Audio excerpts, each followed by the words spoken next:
అందరికీ నమస్కారం.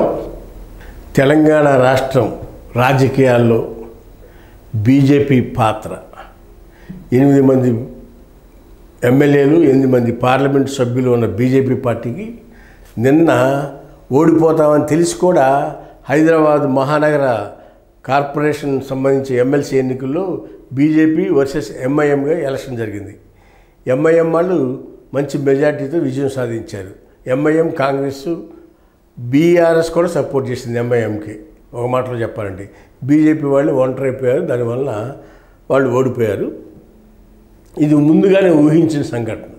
అయినా కానీ పోటీ చేయాలనే ఉద్దేశంతో బీజేపీ పార్టీ పోటీ చేసింది. సంతోషం. అయితే ఇక్కడ బీజేపీ పార్టీ పరిస్థితి తెలంగాణలో రాష్ట్ర అధ్యక్షుడిని నియమించకుండా కూడా 20 నెలల నుంచి బీజేపీ రాష్ట్ర పార్టీ ప్రెసిడెంట్ నిర్ణయించలేని పరిస్థితి కేంద్రంలోని పెద్దలకు ఉందనేది ఈ సందర్భంగా కార్యకర్తలంతా కూడా నిరుత్సాహంగా కేంద్ర నాయకత్వాన్ని దుమ్మెత్తిపోస్తున్నారు. 20 నెలలైంది బీజేపీ అధ్యక్షులే పెట్టలేకపోతున్నారు. వీళ్ళే బీజేపీ తెలంగాణలో ఇంకా అధికారంలోకి ఎలా వస్తుంది అనేది బీజేపీ కేడరే అని చెబుతూ ఉన్నారు.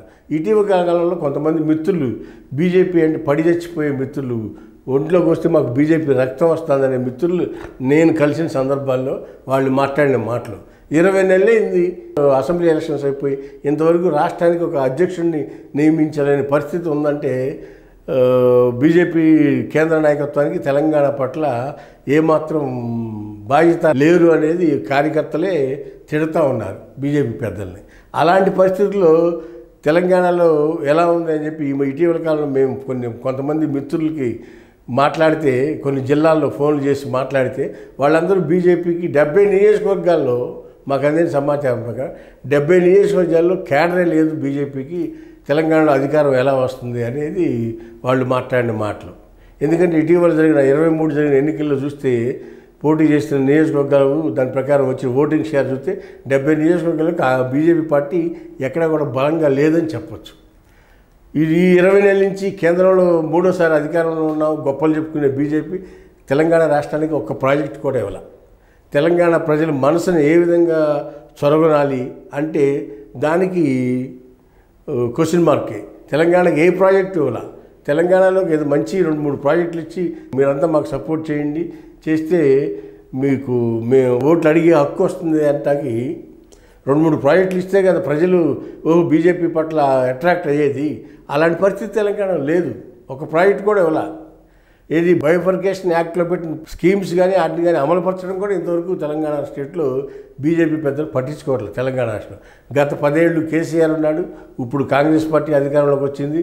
వీళ్ళు వచ్చినా సరే బీజేపీ వాళ్ళు ఒక్క ప్రాజెక్టు కూడా ఇవ్వలేదు. ఇక్కడ తెలంగాణ రాష్ట్రంలో ప్రాజెక్టులు పోయినా సరే 8 మంది పార్లమెంట్ మెంబర్లని గెలిపించారు. ఇక్కడి నుంచి ఎట్లా గెలిచారంటే మోడీ మీద నమ్మకంతో గెలిచారని చెప్తున్నారు. మరి అందుకోసమన్నా సరే ఇక్కడ ఇవ్వాలి కదా. మొన్న 240 సీట్లలో తెలంగాణ నుంచి 8 మంది వచ్చారు కదా. ఈ 8 మంది 50% వచ్చినట్టే కదా. బీజేపీకి 17లో 8 మంది ఎందుకు గెలిచారంటే అలాంటి పరిస్థితుల్లో బీజేపీ వాళ్ళకి ఇక్కడ తెలంగాణ రాష్ట్రంలో మంచి 2-3 ప్రాజెక్టులు ఏమన్నా ఇచ్చి ప్రజలందరికీ మేము ఉన్నామని చెప్తే ప్రజల్లో బీజేపీ పార్టీ బలపడే అవకాశం ఉంది. 70 నియోజకవర్గాల్లో బీజేపీ పార్టీకి సరైన రిప్రజెంటేషన్ లేదు. ఒక 10,000 ఓట్లు తెచ్చుకునే పరిస్థితి లేదు.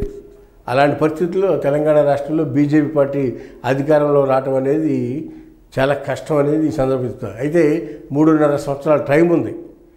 బీజేపీ కేంద్ర నాయకత్వం రాష్ట్ర నాయకుడిని సరైన నాయకుడికి రాష్ట్ర బాధ్యతలు అప్పచెప్పి, అంటే బండి సంజయ్ లాంటి అగ్రెసివ్గా ఉండేవాడిని అప్పచెప్తే కానీ తెలంగాణలో బీజేపీ పార్టీ అభివృద్ధి చెందాలంటే బండి సంజయ్ లాంటి ఫైర్ పర్సన్ అప్పచెప్తే కనుక తెలంగాణలో బీజేపీ పార్టీ బలోపేతం అవుతానికి అవకాశం ఉంటుంది. ఇవాళ ఈ 8 సీట్లు వచ్చినాయంటే కూడా దానికి కారణం బండి సంజయ్, రాజాసింగ్ లాంటి నాయకత్వంలో వాళ్ళు చేసిన కార్యక్రమాల వల్లనే ఇక్కడ తెలంగాణలో బీజేపీ బలోపేతమైంది అనేది ఈ సందర్భంగా తెలియపరుస్తాం.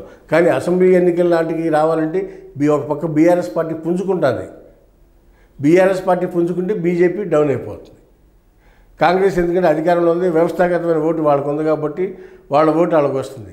ఇవన్న ఓటల్లా బీఆర్ఎస్ బీజేపీ ఎంపీ ఎలక్షన్లో ట్రాన్స్ఫర్ అయింది. మళ్ళీ బీఆర్ఎస్ వైపు మారుతుంది బీజేపీ నుంచి. వాళ్ళు అది మారితే కనుక బీఆర్ఎస్ పార్టీ పుంజుకుంటుంది, 2వ ప్లేస్లో బీఆర్ఎస్ అవుతుంది, బీజేపీ 3rd ప్లేస్కి వెళ్ళిపోతుంది అనేది ఈ సందర్భంగా తెలియపరుస్తూ ఉంటున్నాను. హాయ్ ఫ్రెండ్స్, మా ఫ్యూచర్ టుడే ఛానల్ చూస్తున్నందుకు చాలా థ్యాంక్స్. మరిన్ని లేటెస్ట్ వీడియోస్ కోసం వెంటనే సబ్స్క్రైబ్ చేయండి. అలాగే ఈ బెల్ని కూడా రింగ్ చేసేయండి. మా లేటెస్ట్ వీడియోస్ నోటిఫికేషన్స్ అన్నీ మీ మొబైల్లో వస్తాయి. మా వీడియోస్ మీకు నచ్చితే లైక్ చేయండి, షేర్ చేయండి. నచ్చకపోతే కామెంట్ చేయండి.